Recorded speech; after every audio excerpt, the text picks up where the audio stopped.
Should we have a round of applause for Margarida?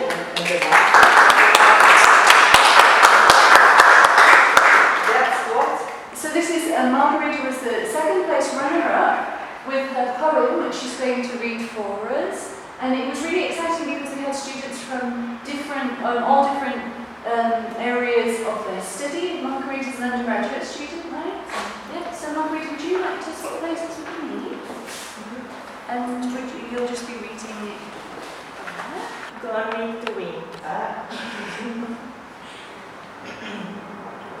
The intense howling of earth cries spreads through the compelling water extending in front of me, resembling a thick green gravity displaced in minus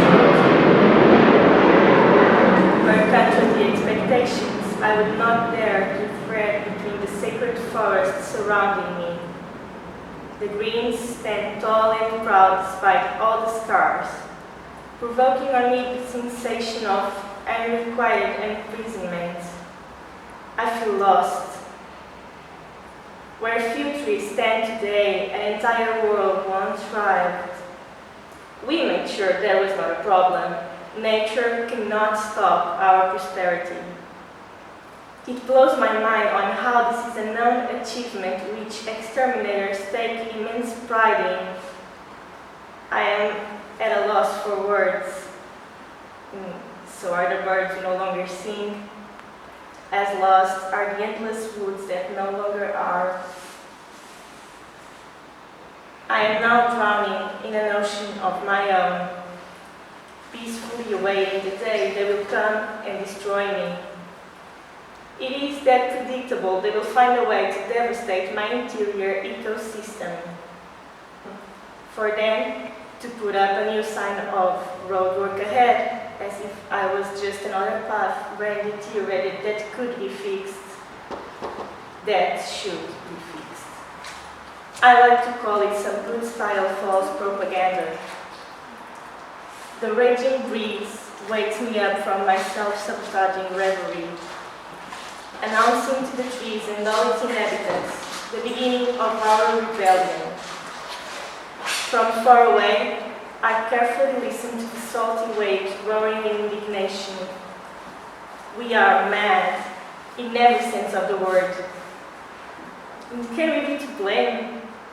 For it was the world who made us this way. For being misunderstood, I am incredibly guilty, Your Honor. We all are. United Earth soldiers cruelly march through my bloodstream, crushing my bones. I am nature. Nature is me. Therefore, it is only natural my nonchalant echo for help should be reciprocated by the fresh carpet of pine trees that hold my hand. The wind welcomes me home, and my newfound solitude undresses its thin layer of hostility, revealing to the earth my biggest blessing, the flame of revolution, and the convenient virtue of simply existing. Thank you.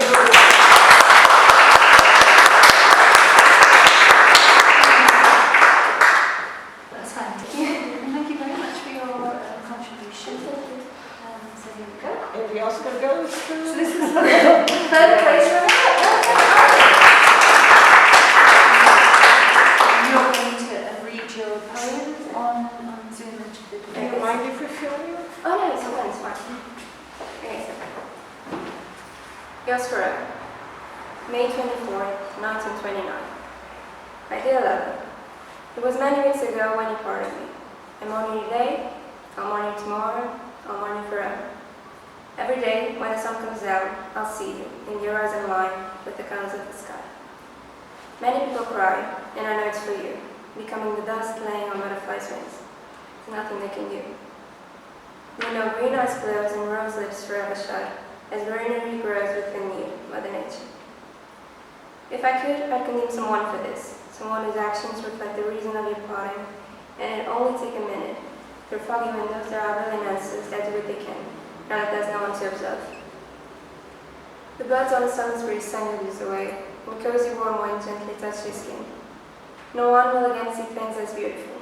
They'll only see the grays skies been carrying, as if I for a corner of the trembling sky. They'll only see the brown desert and the gold mines. The ground isn't concrete, trees frightened, and then they will remember again. A voice in the distance, now that she has nothing to say. All's done when what's done cannot be left unsaid. As blue fades into distance with the cold winds, it will never return. Skies, the rivers, the sea, and blueberries, the sweet, gentle feeling of the evening's breath of spring. And it will be left unspoken, for the shame it has brought. Fragile morning's empires were turning into sand, as big rings smoke without a break. How other lungs must hurt. Sun will never again glint off the turrets of crowds, as all truth lies in all she most was, with the agony and glory it encompasses. And as I wait to leave, I know it won't take long for a soul to become fed disposal, always instantly. The ground reflecting my eyes now.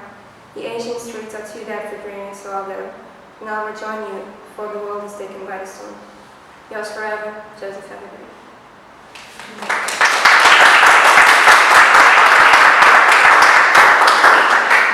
Congratulations, Julie.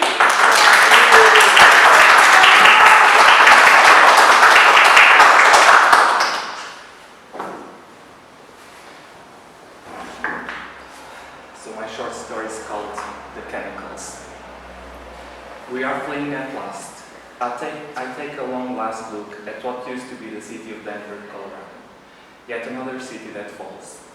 We seek refuge in these mountains before we head west, retreating until there is no other safe place. We are the last to go. A few hundred people who thought they could stop this coming tide. The city below is now covered in green. Once a sprawling city, it is now hidden under wild things, ferocious, deadly things. What human bodies we left behind are now feeding these monsters. We were the ones who started this. No one recalls where exactly it began, but we know it was the chemicals and our idiotic ambition of taking control of every single resource in the planet. We plowed until everything was spent. We ruthlessly exhausted the world and foolishly released into the air the chemicals that would become our downfall. Both fauna and flora started to die. Yet we persisted. Those that didn't die were severely contaminated by the chemicals. And then they started to resist. The plants and animals were strengthened by the chemicals, particularly the plants. They started to grow in size and number, and like snakes, they started slithering into the cities. We started to die. The plants gained consciousness. First, they killed the animals, an easier prey, and then they attacked us. First in East Asia, then in Europe, and finally in America. Tokyo, Beijing, Mumbai, Amsterdam, London. All are now under a veil of green wilderness. In less than 10 years, most of the human world fell to its own greed. Now we pay for our mistakes and our stupidity. New York, Toronto, Miami, São Paulo, and now Denver. The earth must look incredibly green from space. It is now the color of death. We survived the chemicals, but we can't survive this. We are dying. There are places in the world that have managed to avoid this disaster. Places that were once deserts are now makeshift cities. Australia is mostly untouched. Some areas of the Saharan Kalahari deserts are also meeting points for humankind. Our species has become nomadic again. We are refugees. We are heading west, but it is a fool's errand. The Pacific coast of the American continent is now an expanded strip of green that consumes cities like Santiago, Lima, Guadalajara, Los Angeles, Seattle, and Vancouver. There is a green barrier that separates us from the Arctic. We seek the Mojave Desert. It is the only place to flee to. It is vain to hope, but it is the only place to go. The green monster is undefeatable and impenetrable. Fire used to hinder it, but now it seems to be immune to it. The chemicals are no longer in the air. The plants absorb it all. They seek endlessly to find and exterminate us. We are the culprits of the attack against the planet that housed us. It is about survival now. Very few governments are still active.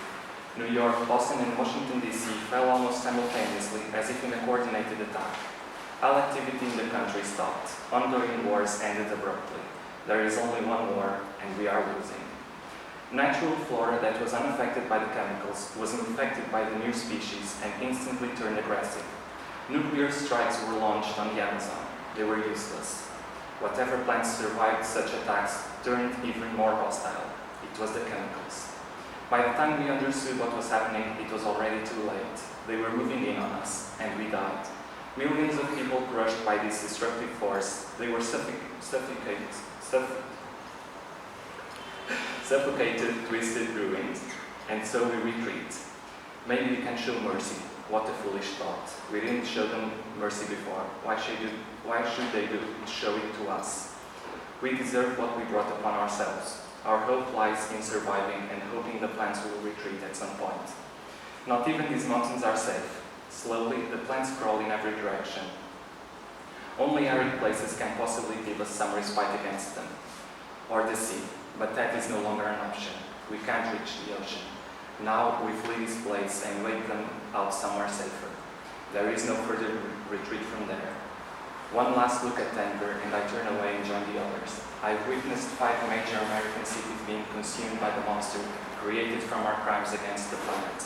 There is actually some beauty to the green vastness that has invaded the world, but it is also terrible. I still have hope that we will survive this tragedy. At least, I hope to have a second chance to do things better. Thank you.